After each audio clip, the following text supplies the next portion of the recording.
aya ọmọ rẹ̀ méjèèjì pé ẹ lọ kí olúkúlùkù padà lọ sí ilé ìyá rẹ̀, kí Olúwa kí ó ṣe rere fún yín gẹ́gẹ́ bí ẹ̀yin ti ṣe fún àwọn òkú àti fún mi. Kí Olúwa kí ó fi fún yín kí ẹ̀yin lè rí ìsinmi olúkúlùkù yín ní ilé ọkọ rẹ̀. Nígbà náà ni ó fi ẹnu kò wọ́n lẹ́nu, wọ́n sì gbé ohùn wọn sókè, wọ́n sì sunkún. Ó tó ń bẹ̀ yẹn náà. Is enough? Ní ayé tí a wà nínú rẹ̀ yìí. In this world that we find ourselves. Naomi ní ogun nínú ilé tó ti jáde kó tó máa lọ ilé ọkọ. Naomi has a battle in his father's house before he went to his husband's house. Ibi tó. Where Naomi was going to marry was an empty place, a place of vanity. Boaz náà And ṣègbéyàwó. when Opatu was doing wedding, wọ́n ṣègbéyàwó alárinrin. they did a very gorgeous wedding. Ṣùgbọ́n ìṣẹ̀lẹ̀ tó ṣẹlẹ̀ sí ìyá ọkọ. But what happened to their mother-in-law? Ó padà sórí àwọn ọmọ. What to them? Ìyá ọkọ. The mother-in-law Ó pàdánù ọkọ ẹ̀. lost the husband Láàárọ̀ kùtùkùtù. at the early age. Àwọn ìyàwó méjèèjì náà tẹ́ wá lọ́kọ ń bẹ̀ náà pàdánù ọkọ wọn náà láàárọ̀ kùtùkùtù. The two wives that came to marry in that family too lost their two husbands in their early age. Ayé wọn já sí òfò. And their life ended in emptiness. Kò sí ìrètí mọ́. No more hope. Ìyá ọkọ wọn bẹ̀ sí ní sun ẹkún kíkorò. Their mother-in-law started weeping Ó wá sọ fún wọn profusely. pé kólúkúlùkù máa lọ sílé bàbá ẹ̀. He told them to go back to their father's house. Gbogbo wọn sì bẹ̀rẹ̀ sí ní tẹ̀lé ṣùgbọ́n ó yarí pé kó ń kálukú máa lọ lé They bàbá began ẹ̀. to follow her. She said no. She insisted they go back to their father's house. Àwọn aláwọ̀ ń tẹ̀lé lọ sílé rẹ̀. They said they will follow her to her house. Ó wá sọ fún wọn pé bóun bá bí ọmọkùnrin She said even if she give birth to a male child, kò ní í sí ẹnikẹ́ni tí ó ní bóun bá pẹ̀lú ọjọ́ orí ìwé tó ń bá ní kó o ṣẹ̀ṣẹ̀ tó bí ọmọ. said with this age if I say I should give birth again, Ẹ ò ní lè dúró de ìgbà tí àwọn ọmọ yẹn ó dàgbà. you will not be able to wait for them to grow. Ṣùgbọ́n kò tiẹ̀ sọ́kọ báyìí mọ́. But now there is even no husband. Oríṣi àwọn èèyàn méjì ni mo fẹ́ fi ẹ̀ Ruth àti Boaz. I want to show you two kinds of people, Ruth and Boaz. Ruth wá sọ fún ìyá ọkọ ẹ̀ pé Ruth. ẹ bá mi kà á. Yes. Wọ́n sì wí fún un pé Wọ́n wí fún un pé ní tòótọ́ ní tòótọ́. àwa ó bá ọ padà lọ sọ́dọ̀ àwọn ènìyàn rẹ. Yes. Naomi sì wí pé Naomi wí pé. ẹ̀yin ọmọbìnrin tún ní ọmọkùnrin ní inú mi Yes. tí wọn ìbá fi ṣe ọkọ yín. Uh-huh. Ẹ padà ẹ̀yin ọmọbìnrin mi. Uh-huh. Ẹ máa lọ. Ẹ máa lọ. Nítorí èmi di arúgbó ju àti ní ọkọ. Bí èmi wí pé èmi ní ìrètí, bí èmi tilẹ̀ ní ọkọ ní alẹ́ yìí tí èmi sì bí ọmọkùnrin, ẹ̀yin a lè dúró dè wọ́n títí wọn ó fi dàgbà. Ẹ̀yin ò lè dúró dè wọ́n ní àìní ọkọ rárá o, ẹ̀yin ọmọbìnrin mi, nítorí pé inú mi bàjẹ́ gidigidi nítorí yín tí ọwọ́ Olúwa kún.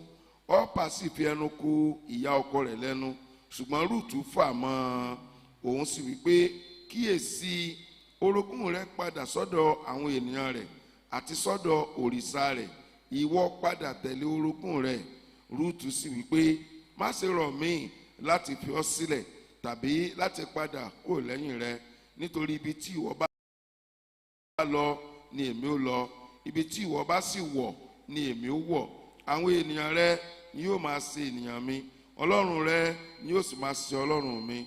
Ibi tí ìwọ bá kú ni èmi ó kú sí, níbẹ̀ ni a ó sì sin mí. Naomi ní èyí, òun sì wí fún wọn pé ẹ má pè mí ní Naomi mọ́, ẹ máa pè mí ní Mara. Ó tó. Kí ni ìtumọ̀ Mara? Ìkorò. Bitterness. Mo ti rí ìdílé kan. I've seen a family. Ológun ẹrú ni. Bàbá wọn lówó gan bíi ṣẹ̀kẹ̀rẹ̀. Their father was so rich. Àwọn ọmọ yìí mẹ́fà ni wọ́n. These children are 6 in number. Obìnrin márùn-ún ọkùnrin kan. 5 female and 1 male. Ìlú òyìnbó gbogbo wọn ti lọ kàwé. They went outside the country to be educated. Ilé tí wọ́n dùn. Their own house is a beautiful place. Ṣùgbọ́n wọ́n lọ pàdé ìkorò nílé ọkọ. But they met bitterness in their husband's houses. Amárààrún ṣègbéyàwó. 5 of them wedded. Wọ́n máa ń wá dọ̀ mí lọ́jọ́ kí n máa tó dá mi lójú ni mo ń sọ fún yín yẹn o. I'm telling you what is so sure. Lọ́dún kan ṣoṣo ní ọkọ àwọn márààrún kú. In the same year, the 5 husbands of these 5 ladies died. èyí ọkùnrin tó wà lára tó jẹ́ àbígbẹ̀yìn The last, he didn't marry in time. ó máa rì After the marriage, ọjọ́ tíyàwó ẹ̀ bímọ the day the wife gave birth, níyàwó ẹ̀ jáde láyé. the wife too died. wọ́n á lọ bá màmá wọn Now went to, pé ẹ̀gbọ́n bàbá yín bó ṣe ṣẹlẹ̀ sí gbogbo àwọn ọmọ ẹ̀ nù kó That lè is- sa ìṣẹ̀lẹ̀ sẹ́yìn náà. said your uncle. That's the way it happened to all the children of your uncle. bẹ́ẹ̀ bá rẹ sẹ́ẹ̀rí gbogbo àwọn tí mu tí kìrìtìyàn mu ẹmu kìrìtìyàn kọjá sọ̀tẹ́ ni wọ́n wá sọ̀tẹ́ láwọn wá wọ́n padà bọ̀ àsọ̀sẹ̀ wọ́n fẹ́ẹ̀ kan òkúta.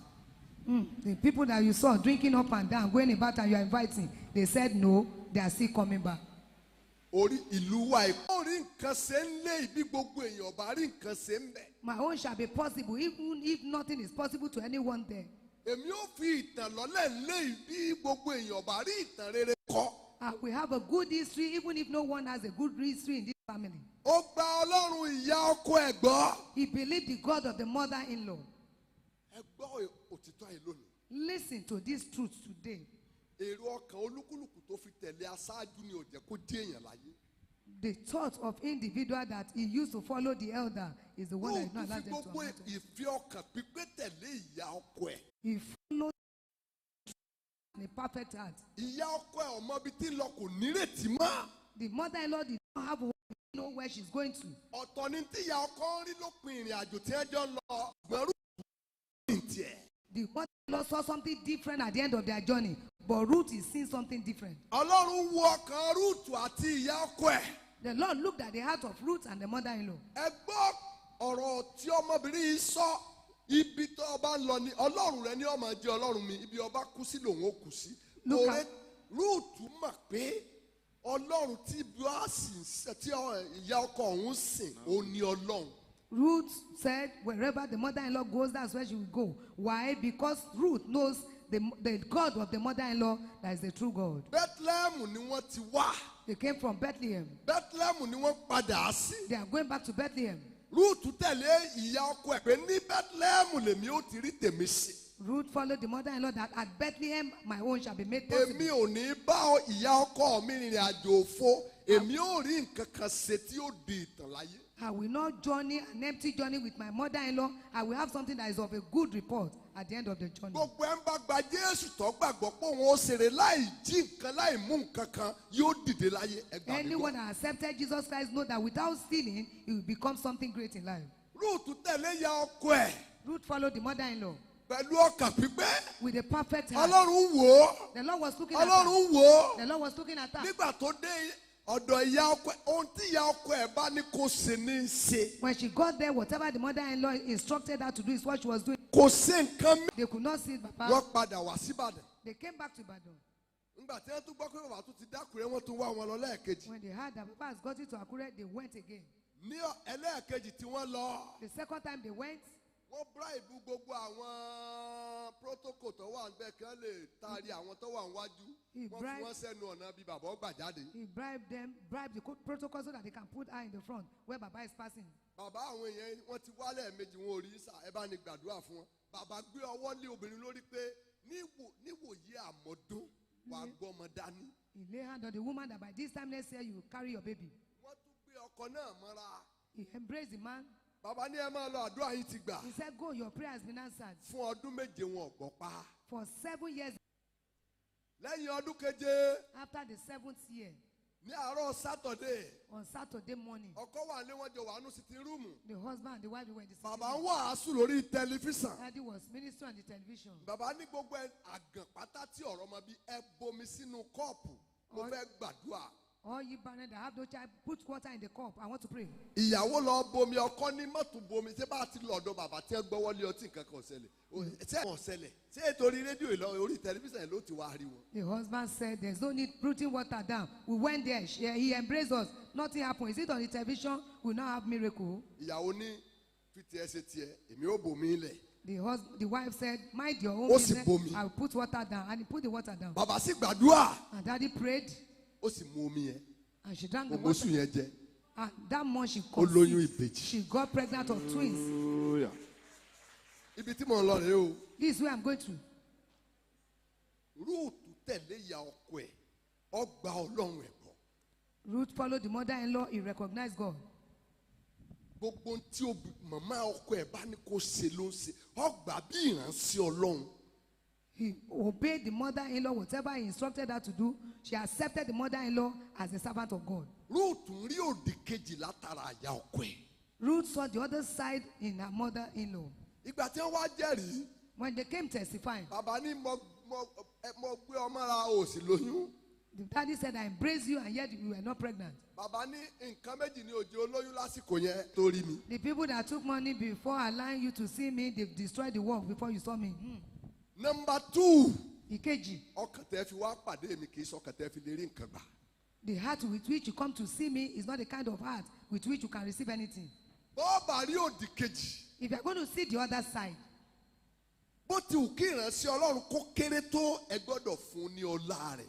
no matter how small a servant of God is, you must honor that servant of God. Kí nìdí? What's the reason? Àwọn ni dírẹ́fà tí ó wa ọkọ̀ tí ẹ fẹ́ wọ̀ lódì kejì. Àwọn ni ó wà yín kọjá. They are the driver that will ride the car that will take you to the other side. Ọ̀gbun wà lójú ọ̀nà. There is a vacuum in the middle. Kòtò tẹ́nikẹ́ni ò lè dá kọjá wà lójú ọ̀nà. There is a gulf no one can cross that is on the road. Torí tíyín la fi da òróró lé wọn lórí. It's because of you they were anointed. Ní lójú Ọlọ́run ni wọ́n. The apple of God's the eyes. Àwọn ni wọ́n mọ̀nà tí wọ́n lè mú ọkọ̀ rẹ gbà tí ó fi kọjá sódì kejì. They know how to lead to the other side. Ṣùgbọ́n ọ̀pọ̀lọpọ̀ ti sọ òdì kejì nù lónìí nípa kíkọsẹ̀ lára àwọn ikọ̀ Ọlọ́run. Most people have lost the other side today because they have made mistakes through the ministers of God. Rúùtù ó gbàgbọ́ pé ìyá ọkọ òun tó ń bá lọ síbi tó ń bá lọ yìí. Ruth knows that the mother-in-law she's following to where she's going. Òun ò ní rìnrìn àjò òfo láyé ń tòun. She will not go on an empty journey. Ìyá ọkọ ẹni tó àbúrò òun yìí tó bá ti máa bá lọ sóko lọ máa bá ṣiṣẹ́ lóko. He said, this is my junior one. If she's going to farm, follow him. Ìyá ọkọ ẹ̀ ló sọ pé tó bá ti sùn ìwọ náà ra sùn tí. Wọ́n ní ẹ̀mí ọ̀rọ̀ ọmọ mo rí àwọn ọmọ márùn tí wọ́n tò tí. Wọ́n ní ẹ̀mí ọ̀rọ̀ ọmọ mo rí àwọn ọmọ márùn tí wọ́n tò tí. Wọ́n ti pọ ẹ̀jẹ̀ lẹ́nu. Ìkan nìkan ni ọ̀wà pọ̀jẹ̀ lẹ́nu. Ọwọ́ nìkan tó kù tí ọ̀pọ̀jẹ̀ lẹ́nu òní náà ni ọ̀pọ̀ ẹ̀jẹ̀ ẹnu ẹ̀ tó náà kù. The suffer of them vomiting blood out of their mouth, just remaining one. Mo wá ní kí ló dé Ọlọ́run. I said, Lord, what happened? Ó ní tí bá ń bínú. He said, if I'm angry, Ọmọ ẹnìkan ni kì í sọ̀rọ̀ sí. he doesn't know anyone he cannot insult. Mo wá sọ fún bàbá ṣé ẹ ti rántí. Wọ́n ní kí n jẹ́ ká sọ fún wọn lọ́lọ́run rán mi sí. I said, let's tell her. He said, God did not send me to her. Sọ fún wọn lọ́lọ́run rán mi sí. I said, let's tell her. He said, God did not send me to her. Bọ́lá ọba ti rán mi sí yẹn mo ní kò sí tọ́kàn mi pẹ̀lú ayé. If God did not send me to somebody, there's nothing that concerns me. Wọ́n ní sáwọn lè sọ fún un. He said, can I tell her? Tẹ́yìn bá fẹ́ sọ fún ẹ sọ fún If you want to tell her, you can go. àwa ahead. lọ sódò. We went to this water. Àwẹ̀ tá à ń bọ̀. When we're coming back, A fẹ́ padà sórí àpáta. Ó ti jí. Ó fẹ́ ra kẹ̀kẹ́ àtọṣẹ tí ó fi wẹ̀. we want to buy sponge and soap to bathe. Màmá tó ti wà lórí òkè pẹ̀lú bàbá àbíyè. Bàbá gangan màmá tí bàbá bá ní orí òkè. Táwọn àti bàbá jọ bẹ̀rẹ̀ orí òkè màmá àgbàlagbà. He's an elderly woman that they started the mountain together. Màmá yẹn ń ta àtẹ onítọ́sẹ́ ta kẹ̀kẹ́. He's the one selling the soap and the sponge. Ọwọ́ ló ń fẹ́ ra ọṣẹ. Say, want to buy soap. Màmá ń dá pọ́wọ́ ńlá ló mú lọ́mì ní chẹ́ńjì o máa mọ́ṣẹ́ lọ. Say, I don't have money. I don't have change. Go with the soap. Tọ́ ọba ní chẹ́ńjì kò mú wá.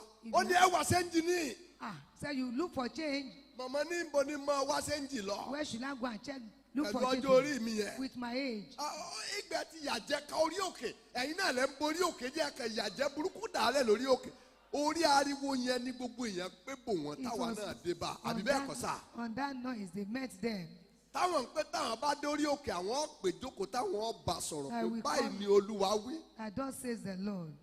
Orí èpè la báyìí. Ìyá yẹn ní bọ́ ọba gorí òkè 100 òfo ló mú bọ̀ He láti. said, if you go to 100 mountains, you will come back with emptiness.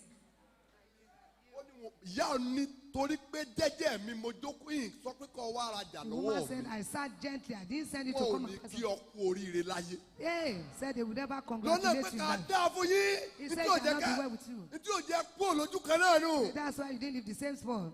Èpè ìyá àgbà Hey, àtọmọ kékeré. because of an elderly person. and a Bẹ́ẹ̀ young pé person. tiẹ̀ bá mú ìyá àgbà. If Ìyá you àgbà ti parí ẹ̀ ó ti tàtàn tẹ́lẹ̀. Ìwọ ló ṣẹ̀ṣẹ̀ bẹ̀rẹ̀ ọjà. You are the one that just started your life. Bàbá ní bá a ṣe dó bàbá ní ọ̀rọ̀ táwọn wí tí ò tí mo ní sẹ́ẹ̀rì I said, Ọlọ́run look ló at rán you. mi sí. God has not sent me to her. Mo ní tẹ́ bá fẹ́ wọ́n ní ó What ti are parí ẹ̀. Hey, he has Gbogbo concluded. èèyàn mú tì. Everybody were Wọ́n gathered. ọmọbìnrin yìí tó ń sọ ìjẹnu ẹ lọ. This one, Àwọn that- pásọ̀ tẹ́ máa ti ọ̀nà pé ọmọbìnrin ẹgbẹ́ ló ń sọ̀hún. We silence everybody. Àwọn pásọ̀ tẹ́ máa tẹríba fáwọn àjẹ́ náà nù sókí. He said the pastor that will be honoring witches. Odori àpáta mò ń múra mò ń wẹ̀ òní mo gbóhùn Ọlọ́run pé ó ti parí ẹ̀. That's the end. Òpin dé bá Olúwa lóhùn ti parí ẹ̀, he has Ẹ finished it. kíyèsí Behold, òdì kejì. the other side. Kò dẹ̀ sẹ́ni tí ó dé ìkórìtà ìyanu tí ò ní bá pàdé. And there's no one that will get to the junction of miracle that will not meet Níjọ́ it. tí Hannah wá sí Sílò bí irú ìpàdé tẹ́ ń ṣe ni Hannah wá o. When Hannah came to Shiloh like a meeting like this, Ó kúnlẹ̀ níwájú pẹpẹ. he knelt before the altar. Bíbélì ní ń gbàdúrà ètè rẹ̀ ń wérò. He was praying and the mouth was moving. Wòlíì gorí pẹpẹ. The prophet came on Ó the ní kí altar. ni sọmọ Bélíàlì tí tó ti mu títí sẹ́nu wúkẹ́wúkẹ́. What's wrong with this child of Belial that has drunken and is speaking like this? Ó yẹ kí Hannah wí pé Hannah ought to say, ó yẹ kí wòlíì máa sọ̀sọ̀ kú sọ báyìí ṣé bàbá yìí ṣé ọjọ́ orí ni ọ̀jẹ̀ bàbá yìí ọmọ tó yẹ kó máa he sọ said ni. that is it because of the age he did not know what he's saying? Èmi tí mo ní ìbànújẹ́ ọkàn báyìí tí mo ń gbàdúrà tí bàbá yìí wá ni mo mu ti rú ọtí burúkú òní mo wá I that am sọ tí sorry. mo wá mu ni. Ẹ̀gbọ́n tí Hannah wí You know what Hannah said? bàbá mi My father, ọmọ ọ̀dọ̀ rẹ oníròbìnújẹ́ ọkàn ni àròyé mi ni mò ń tú sí your ọ lọ. servant is of a broken heart. I'm only pouring out my heart. Wòlíì ní dìde máa lọ lálàáfíà. The prophet, as the feet of Samuel got to the altar, the book of Eli was closed. Ẹ ò kíyèsí pé You didn't notice that? níbi tí ìyá rẹ̀ ṣẹ̀ṣẹ̀ ra sọ àdúrà tọrọ ọmọ kékeré wọ́n dẹ̀ lọ sùn síbẹ̀ yẹn ọ̀gá rẹ̀ wà lórí pẹpẹ. The boss is on Ọ̀gá ọ̀gbóhùn Ọlọ́run mọ́ ọmọ yẹn ló kù tí ń gbóhùn Ọlọ́run. The boss did not hear the voice of God again. The little baby is hearing the voice of God. Bàbá mi ẹ̀ ń pè mí ó ní mi pè ọ́ Father, you are lẹ́ẹ̀kejì calling- mi pè ọ́ I'm not calling you. nígbà ọ̀dẹ́ lẹ́ẹ̀kẹta ó ní tí wọ́n bá ti ń sọ̀rọ̀ máa sọ pé máa wí Olúwa mi ń When he's gbọ́. Say, be hearing, my servant is hearing. Bàbá ọ̀gbọ́n mọ́kọ́ sọ fọ́mọ ọmọ ni wàá sọ bàbá. The father is no longer hearing, he's telling the child, and the child is the one speaking. Kí ni mo fẹ́ fàyọ ni pé What do I want to bring out? Hannah ìbá forí gbá tí ọba mọ ti ń ṣe lọ́jọ́ yẹn. Hannah will have encountered trouble if she did not know what she was doing that day. Ẹ̀yin àyànfẹ́ Beloved, tọ́ọ̀bà rẹ kọjá sódì kejì ó nílò agbára tí ó dì ọ́ mú ní kòríta ìyanu kọ́ mọ́ bá a ṣiṣẹ́. if you are going to cross to the other side, you need a power that will uphold you so that you will not make an error or mistake. Òdì kejì ìyàgàn ni kò bímọ. It's the other side of miracle you should hold. Òdì kejì ìpọ́njú ni kò lọ́rọ̀. The other side of poverty is that you should get Òdì wealth. kejì pàápàá ọ́ ni kí ìwọ náà ò dìde nínú ìpè pẹ̀lú iṣẹ́ agbára. The other side that you have been called is for you to arise in the work of miracle. Òdì kejì pọ̀ ọ̀ráyé wá ni pé káwọn èèyàn dọ́dọ̀ ẹ kò rí nǹkan máa fún wọn. The other side is that you have come to the world. When people come to you, you should have something to give to them. Ṣùgbọ́n tó bá rẹ kọjá sódì kejì If you are going to cross to the other side, ó nílò agbára. because Ọlọ́run ò sí nínú tó wà. God is not in what is existing. Nínú tí a ò rí ni Ọlọ́run ti mú un tó wà jáde. In what we cannot see is where God is Mọ̀ pé bá a bá going to bring something out of it. Rúùtù di ìtàn tí ò ní tán láyé. Ruth became a history that can never end forever. Ẹgbẹẹgbẹ̀rún ọmọ Ọlọ́run tí ń wá bí àdúrà ní wàá tún ba ayé ara ẹ̀ jẹ́ sí torí pé kò kíyèsára. Most children of God can come to a place of prayer. They are destroying their life the more because they are not taking cognizance. Ọmọbìnrin kan wá dọ̀ mí ní túùsì fífi lè mọ Ọlọ́run. Let me tell you. Ọ̀pọ̀lọpọ̀ ń wá bí àdúrà People- wọ́n sì mófo lọlé. People come Wọ́n to mọ̀ para places- wọn lógún wà. They didn't know their body is where the battle Wọ́n relies. wà nù prayer 40 days lórí òkè mọ́sùnkúmọ́ tí mo kọ́kọ́ dálẹ̀. Look at the 40 days prayer. Marathon. Marathon. Mo parí àwọn yẹn ní òní. If you need the marathon today, Ọjọ́ kejì mo wá ní wọ́n bá mi ṣe ẹ̀bẹ̀. you now say they should Àsáró. help to cook Wọ́n porridge. bá ṣe kó rọ̀ dáadáa kí n They should lè make jẹ it so lọ́jọ́ soft so lálẹ́ that I ọjọ́ can kejì. eat. Mo wá lọ sódò inú kòkó mọ́ lọ rè wẹ̀ mo ń bọ̀ ní ìrọ̀lẹ́ yẹn. It was coming in the evening. Àwọn pásọ̀ bíi mẹ́fà wà lórí òkè àwọn pásọ̀ mi bíi mẹ́fà Six wà lórí. pastors were on the mountain. Mo wá rí tí wọ́n ń bá ọmọ wòlíì tó jẹ́ wòlíì kékeré tá a fi sórí òkè wọ́n wà ń bá jà pé They were fighting the àsáró pastor. tí a sè lẹ̀ fún bàbá The porridge. yóò sì jẹ́. You ate it. Wọ́n bá bẹ̀rẹ̀ sí sọ̀rọ̀ burúkú sí pé ó rí párí fínnu ó rí pọ́rọ̀ ìwọ̀ sínú. He said you have insulted him. Ó ní ṣe bí bàbá gbogbo wa ni. He said it's our father. Mo ti jẹ́nu. I said I've eaten Àwọn it. yẹn fẹ́ gba ẹni tí mo wá dé bá wọn lẹ́nu mo ní ẹ fi ilẹ̀ mu ní. I said leave her, leave him. èyí wá nǹkan míì jẹ. I will look for something else to eat. Ebi ń pa òun náà lójú ó gbá sàárò mi kọ jẹ. He is eating, that's why I took èyí wá my nǹkan míì porridge. jẹ. Ẹjọ́ jẹ kò sí Let ọ̀nù him kankan. eat it, no problem. Làwọn ẹ̀ máa ń sọ pé dáàdi àrífínù tẹ́ bá ti fààyè gbarú ẹ̀ àwọn míì ò mọ ní bíwọ náà bá ti rí lọ́la bí kò ṣe kíni o kò jẹ. If you to see tomorrow, you can go ahead and eat. Àṣé ọ̀parí síbẹ̀ sà. I said, did not end up there. Nígbà tó di òru Midnight. mo po tíì mo dẹ̀ mu tíì mo dẹ̀ lọ sùn. Bó ṣe dàgó 12 mo bọ́ sórí àpáta mo bá bẹ̀ sí ní lọ. Bàbá ó ṣe mo kàn ó ní ìránṣẹ́ mi Said my bàbá tiẹ̀ jẹ́ kanlẹ̀. oh, I thought you Ó would ní mo speak fi evil. jíjẹ àṣàrò ń dán ọ wò ni. Torí Ah. bí n bá kóyàn tìyàn èmi ọ̀ dán wò ṣé kìí ṣe kọ̀lọ̀kọ̀lọ̀ tí pẹran jẹ. Hey, allow him to eat it to test you. Ó ní mo dé àwọn ó ní àwọn ogun ọ̀hún tí wọ́n gbé tí wọ́n mú ìdà ìdájọ́ lọ́wọ́ tí wọ́n dúró ní àná nírọ̀lẹ́ yìí. The servant of Àwọn the mẹ́sàn-án angels, about 9 of them are holding the sword of Wọ́n judgment. retí a single war tó sọ̀sọ́ ọmọ yẹn. Wọ́n retí ọ̀rọ̀ òdì tó o máa sọ. Ó ní Olúwa só le tó bẹ́ẹ̀ ni. Ah. Ó ní gbọ́ statement ọmọ yẹn ṣe bí oúnjẹ bàbá mi ni mo gbé tí mo jẹ. He said, I ate the food of my father. Mo ní Olúwa mo fẹ́ mọ̀ sí. Ó ní tó bá jẹ́ pé ọmọ yẹn rí ọ pé ẹni tó lè fi un ṣépè tàbí ẹni tó lè bá òun jà tàbí Food. ó ní àwòrán rẹ tọmọ yẹn rí lójú ọjẹ ó ní mo wá òpin bóyá ìwọ wà á ba èmi lójú jẹ nípasẹ̀ rẹ̀ I thought you would ìbá disgrace tiẹ̀ me. jẹ́ kanlẹ̀ I ó will sì have mọ dis- lónìí mo fún ọ ní máàkì sí nínú iṣẹ́ ìránṣẹ́ láyé. He said, I give you more mark in the ministerial assignment. Bẹ́ẹ̀ bá ń gbàdúrà If you are ẹ praying, ṣọ́ra. the Lord is monitoring everybody. Kọ̀sẹ́ni tó lè ṣe bó ti wù níwájú Olúwa o. Nobody can do anyhow before God. Ẹ má kàn máa pariwo àpàdá lẹ́lẹ̀ lásán. Don't just be making an empty noise.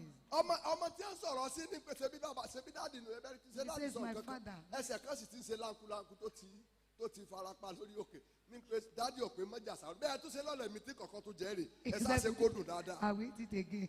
Inú ń bí àwọn yòókù ṣùgbọ́n The people were angry. èmi ọ̀sán kankan I didn't say anything. èmi là ń dán wò I was the one being tested. kì í sáwọn tẹ́ ń gbẹjọ́ mi rò. It's not the people that want to avenge for me. Olúwa ní bó ṣe kéré tóun bó ṣe kéré tóun He said, "As èmi one." ni mo pè látọ̀hún I call him from above. bí mo ṣe pè ọ́ ni mo ṣe pè é. The way I call you is the way I call him. Ṣùgbọ́n kí n tó fìyàn sọ lórí àwọn èèyàn rí púpọ̀ Because I make someone to put in a máa head. dán wò bóyá kọ̀lọ̀kọ̀lọ̀ tàbí kìnìún ni. I will try whether that one is a wolf or a lamb. Rúùtù ó fi gbogbo ọkàn pípé ọkàn ìrẹ̀lẹ̀ ọkàn ìgbọràn àti ìjólóòtọ́ tẹ̀lé ọ. The heart of Ìyá ọkọ ẹ̀. faithfulness. Follow the mother-in-law with the heart of faithfulness and humility. Ẹ lọ kíyèsí Take hold of this. gbogbo àwọn tí ń tẹ̀lé ẹni ìpè tí wọ́n ń jí nǹkan lẹ́yìn ẹ̀. Anyone following servant of God and stealing from him, Wọ́n gba àwẹ̀ rẹ̀ lálẹ́. they will fast in their old age. I'm telling you, Ọlọ́run ló sọ fún mi bẹ́ẹ̀. It's God that said it. Ẹ kíyèsí ìrìn àjò yín pẹ̀lú Ọlọ́run inú ayé lẹ ti lè ṣe bó ti wù kì í ṣe inú Ọlọ́run o. You can do anything in the world, but not in the side of God. Kì í ṣe inú Ọlọ́run o. Not in the Lord at all. Tó o bá fẹ́ ré kọjá sódì kejì láyé. If you want to cross to the other side, O ò lè ṣe nínú ara gbàdúrà kó rí agbára tí ré kọjá sódì kejì gbà. you cannot do it in the flesh. Pray to receive power that will make you cross to the other side. It's only 20 people that cross to the other side.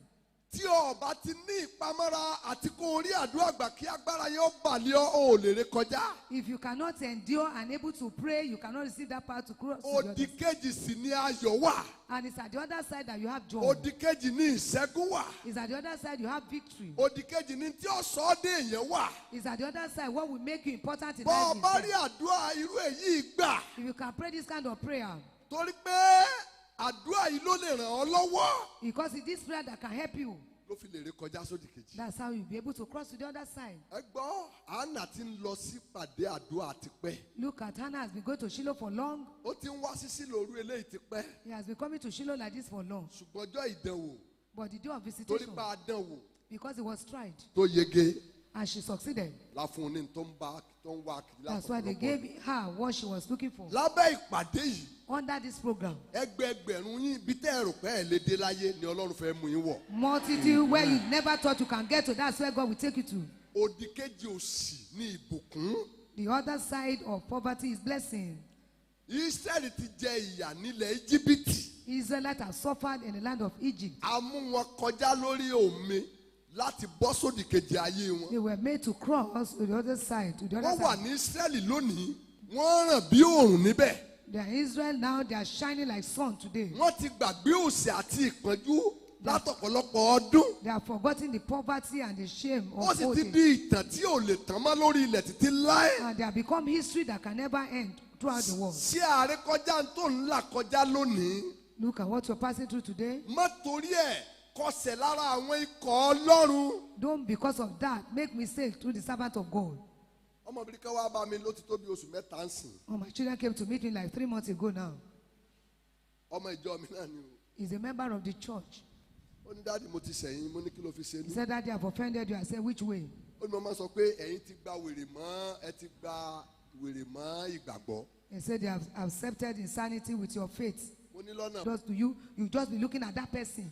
ọlẹ́ ti tutù ọlọ́run má jẹ́ ayé mi ó dàbí ayé bàbá yìí o. He said, I've been praying, don't let my life be like the life of this man. fúnra ẹ̀ náà ní kúkú sọ fún mi. By himself, he was. mo ní kí ló wá rò débẹ̀.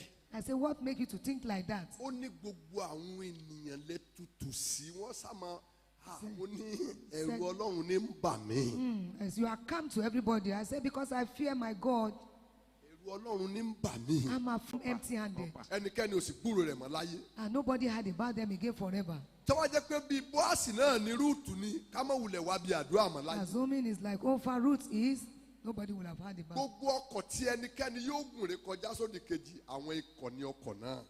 Any heart with which we cross to the other side, the vehicles are the ministers of God. nígbà tí Ísírẹ́lì dé ẹnu ọ̀nà Òkun Pupa When the Israelites go to the band gbogbo of Red ìjọ Sea, ń ké the whole church were crying. Mósè náà fẹ́ máa ké Moses, Olúwa níwọ ni ọkọ̀ tí wọ́n gùn kọjá lórí omi the Lord yìí. said, you are the vehicle that will take them across the sea. Mósè náà ọ̀pá tó wà lọ́wọ́ ẹ̀ sókun pupa Why not stretch forth your rod to kí the Red Sea, Ísírẹ́lì ò ré kọjá sódì kejì. so that the Israelites will cross to the tó o other bá side? ti lu ọ̀pá ọwọ́ rẹ yẹn If you don't use that your rod, igbe tẹ̀ ń ké yẹn ò ní túmọ̀. all that crying you are crying has no bí meaning. Mósè ti na ọ̀pá yẹn sókun pupa As Moses stretched forth the rod to the Òkun Pupa ṣe kí ni o. part said, open your mouth. Ísírẹ́lì ti kọjá ní ìyàngbẹ́ yìí. And the Israelites walked on dry ẹ̀yin land. àyànfẹ́ Beloved, mo ti wà níbì kan tí mo lọ báwọn ṣèkó máa ń bẹ̀. I went to a place when I went to do naming obìnrin kan ceremony. tí ń wojú Ọlọ́run fún ọmọ fún ọdún 9. The woman looking up unto God for the fruit of the womb for 9 bí a years. ti parí ìkómọ tí mo ta parí ìkómọ wọn ní kí n wá lọ jẹun nínú ilé obìnrin yẹn náà wà ní àwọn ọ̀sà tí wọ́n ní kó wá